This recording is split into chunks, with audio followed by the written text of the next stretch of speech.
Yes team, what is happening? Welcome to this video. If you don't know who I am, I'm Tom Allison or Type 1 Tom, and I've been wanting to do this video for a while now, and it's going to be what I eat in a day as a Type 1 diabetic. But basically there's going to be swearing in this shit as well. What I eat in a day, that's what it's going to be. Because we know as a Type 1 diabetic, we don't really need like a specific diabetic diet. All that is nonsense. So I wanted to open, before we get into the video and show you the foods, give you tips and tricks and what I'm doing, I wanted to open with this. This is what works for me. I will stress that I'm not saying that you need to eat how I eat. In fact, I work weeks and weeks with clients figuring out what works for them, and you've got to do the same for yourself. But you're going to get some ideas and tips and tricks from this video. I'm going to try and make it as informative and as entertaining as possible for you guys. Now, like I say, this is what works for me. I'm going to tell you how I've got to this sort of, we call it intuitive way of eating.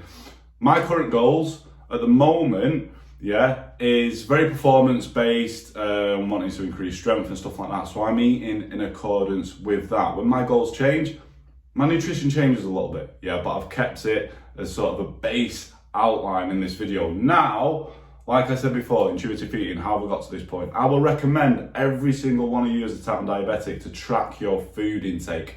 I track my food intake to get me to where I am now, being able to estimate the carbs, the fats, the protein, the calories in a meal. I track my food intake for about 4 or 5 years, on and off. So that's how I've got all this knowledge, and this is something I get clients to do all the time. So I'm saying to you as a Type 1, if you've never tracked your food, start tracking your food. I love using that one. My fitness pal, just it's super simple. But this is going to enable you to see carb count easier, the protein in your foods and your meals, and also the fats as well, because we know that protein and fats can impact glucose levels, right? And also your daily caloric intake. If you've got a goal of dropping body fat, that's going to help. If you've got a goal of gaining lean muscle, that's going to help. You've got a performance goal, that's going to help. Tracking your food intake is so crucial as a Type 1. And that's what I did for years. And where I'm at now is a place of intuitive eating. So I'm intuiting my body. So for argument's sake, if I'm feeling a little bit sluggish, a little bit tired, I'm probably going to increase my food a little bit. If I feel I'm gaining a little bit too much body fat, I might decrease it a little bit. But I've built up this intuitive eating, these years of habits from years of tracking. So that's the biggest thing that I can say. Finding what works for you. I want to give you some few tips on building your sort of own way of eating before we get into the video. Firstly is you've got to find what works for yourself. And there's so many calorie calculators online you can use. That's going to spit you out a baseline sort of level of calories. Start tracking your food, stick to around that. Distribute, I'm going to tell you how to build a meal in a minute, but distribute your macros, so your protein, your carbs and fats, kind of how you wish. I've tried low carb, I've tried keto. For me personally, I don't enjoy it. I'm a performance athlete. I need that carbs, I need that glycogen and stuff like that. So that's the best way to build your own meal plan. Go online, stick in all your details in, all your stats in the calorie calculator. It's going to give you some calories. Distribute that between your protein, carbs and fats as you wish, as you choose to eat, and start tracking your food. Now, there's one thing I've noticed with a lot of Type 1s, not all Type 1s, but a lot, and that's the very deficient in protein. When a lot of clients come to me, that's the first place that we start to work, as well as managing the bloods, is the protein. So how I build a meal and how I get clients to build a meal is I always start by choosing a protein option, then I move on to carbs, and I move on to veggies and stuff. That's, in a nutshell. I could do a whole fucking YouTube video on how to create a meal plan, but I wanted to get that across at the start. And like I say, what I'm going to show you is what works for me. Now, there's a few things that aren't included in this video. And the first one is I have a multivitamin every single day, and sometimes a fish oil. The second is my snacks. I'll have like fruit, I like bananas, apples, I might have a little Kit Kat chocky bar or something. And then also, if I go low, could be orange juice or it could be jelly babies. I've not included them in this. I've just included my base 3 meals. I eat 3 meals a day, breakfast, lunch and dinner, as well as these snacks in between. So without further ado, quite a long intro that, but hopefully you got some value from it, and you're going to get tons of value from this video as we get into it now. But like I say, this is what works for me. I found it through years of tracking, of trial and error, and you need to do the same as a Type 1. Right, let's get into it. So breakfast for me, dead simple. Now, I don't eat for the first, I'd say, 1 or 2 hours before, after getting up. I do have a coffee, but I'm just not hungry. I used to do intermittent fasting. You could say that I still fast, but not purposely. I'm just not hungry. So for anyone who thinks that you need to eat as soon as you wake up, you don't. So breakfast for me, dead simple. And it is one of these Quaker protein pots. Get these from Tesco, sometimes on offer about 50p for a pot. Just dead simple. Macros are on there, so the 38 carbs, 3.1 grams of fat and 13 grams of protein. Sometimes, I've not got any in at the moment, but sometimes I'll throw one of the Grenade chocolate salted caramel, I think it is, carb killer bars in with that. But that's what I have for breakfast. And for me, my insulin to carb ratio is usually a 2 to 10, so I'll probably stick around 8 units in for that. Like I say, this is what works for me. But if it's after training, because I do like CrossFit at the moment, like Monday, Wednesday, Friday, if it's after that, I'll probably knock a couple of units off. And my pre-bolus time for breakfast is anywhere from 20 to 40 minutes, so quite a long pre-bolus. But that's quite normal as type 1s, because the morning, our hormones are racing, insulin sensitivity is down a little. So yeah, that is my breakfast. Dead simple, just super quick and easy. Little tip for you as well, if you're going to have these, make sure when you open it, you stir it up a little bit, else all the fucking clumps stick together when you put water in, and then you end up eating it and getting a load of dry porridge, and no one likes that, do they, mate? So, pro tip for you there.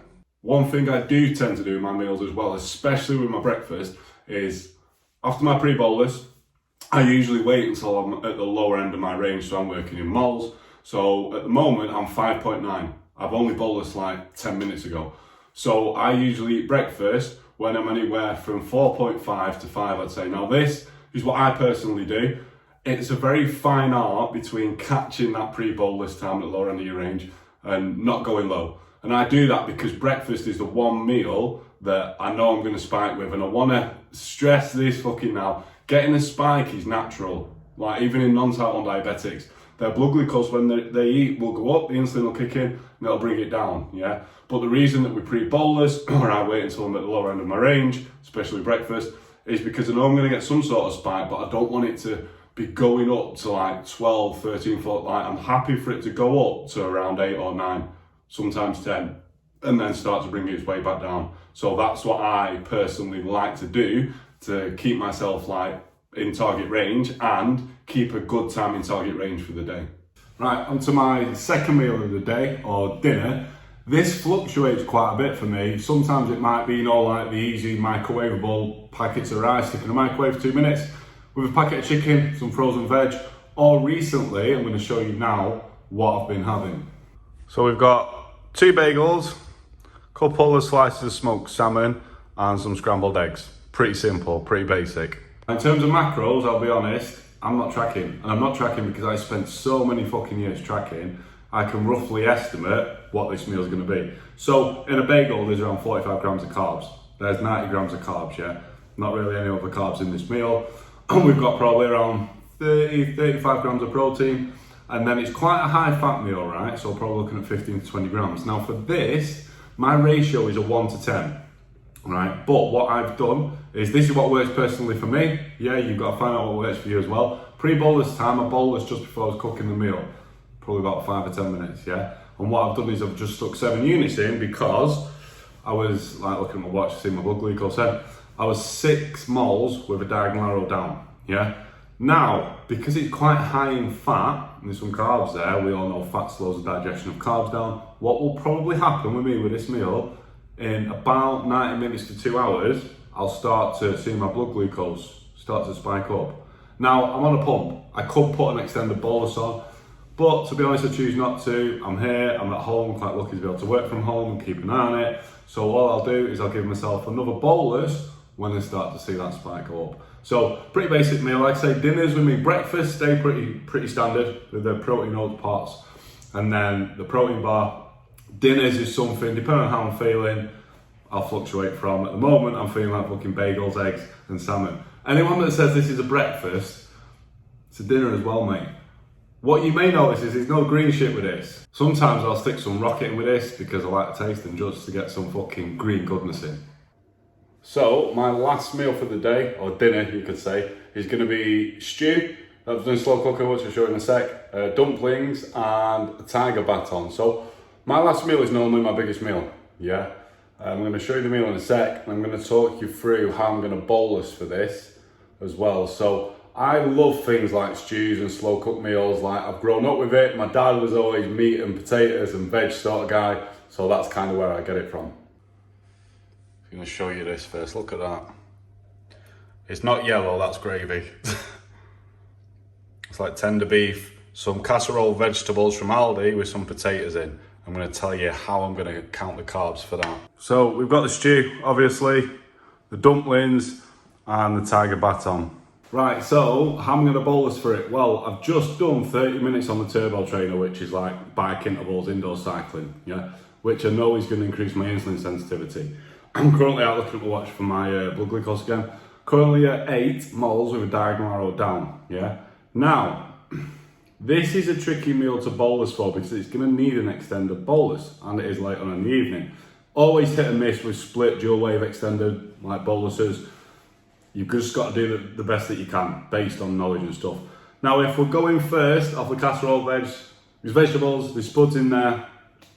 I'd say about 20 grams of carbs, 20 to 30 grams of carbs. So for me, being a 1 to 10, I give 3 units. Tiger baton, there's about 60 grams of carbs in that, so that's 60, 70, 80, 90. Yes, I still count on my fingers. Then we've got the dumplings, which I'm going to give about 2 units each for about 20 grams of carbs. So we've got the 60, 70, 80, 90, 100, 110. Yeah, if my maths are correct. So that would be 11 units, right? 11 units, I'm usually 1 to 10. But what I've done is I've bolus 7 units. And what I'm going to do is I'm going to extend the rest over about 3 hours, because you've got the tiger baton with the butter on, the dumplings, they're made from suet, which is carby and fatty. So there's a lot of stuff that goes into this, and this is, like I say, like my biggest meal of the evening, yeah? So, little few inside tips. Like I say, with big meals like this and split bolusing, it's always hit and miss. Yeah, you've just got to do the best that you can based on knowledge. Right, I'm going to say this now, yeah, because guaranteed on these sort of videos, you always get some fucking Billy Big Bullets keyboard fucking warrior, yeah, say shit like what they have once, like, not enough green beans, do you know how to wash chicken? And I guarantee there'll be some people saying, why is he having dumplings and bread? That's a lot of carbs, that. Oh, my blood sugar fucking skyrockets just looking at that. Right, look, it's what I eat in a day. Me, Tom. It's my fucking video. If you're not bothered, go and make your own video. I just want to put it out there before anyone comments, because you always fucking get it on these sort of videos. Yeah, so this is what I eat in a day. It's fucking my video. You chose to watch it. Right, team, hopefully you enjoyed that, you got some value from it, but before we finish, if you got value from this video, hit the thumbs up button, subscribe to my channel so you're going to get notifications when I upload more content, because I'm going to be focusing pretty heavily on this channel now.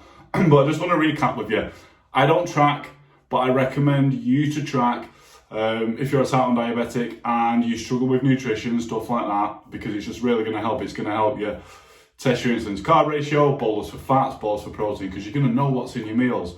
For anyone who's wondering, I try and stick to around 2.5 to probably just over 3,000 calories a day. My emphasis is on at least 150 at least grams of protein a day. Like I say, I need to put snacks in there, you know, whey protein shakes, protein bars to hit that. I will do, but I don't track. I just eat intuitively into my body. And this has just come from years of experience. And this is something I work heavily with clients on, because tracking isn't the end game at the end of the day, right? Like, it's a means to an end. But I will say this, as a type 1 diabetic, nutrition is very, very important, yeah? You know, like I know, the basics of eating a well-balanced diet. Now, I'm not saying this is all I eat. I eat things like burgers, pizzas, I go out, I've got a sweet tooth, do you know what I mean? But this is the base of my nutrition. Like 80-20, yeah? 80% like you've seen, 20% whatever the fuck I want. And there's no reason why you can't do the same, yeah? So like I say, this is what works for me through years of trial and error. It's just how I enjoy to eat. And that's another thing I'm going to say as well. If you're eating a certain way, you have to ask yourself, this is a great question to ask yourself, right, can I see myself eating like this for the rest of my life? If the answer is yes, you've cracked it. If no, then you probably need to change things up a little bit, because you're going to be eating forever. right? And like I say, as a type 1 diabetic, nutrition is super, super important. So team, that is it. Like I say, hit the thumbs up button, hit subscribe, and I'll catch you all in the next video. Thank you for watching.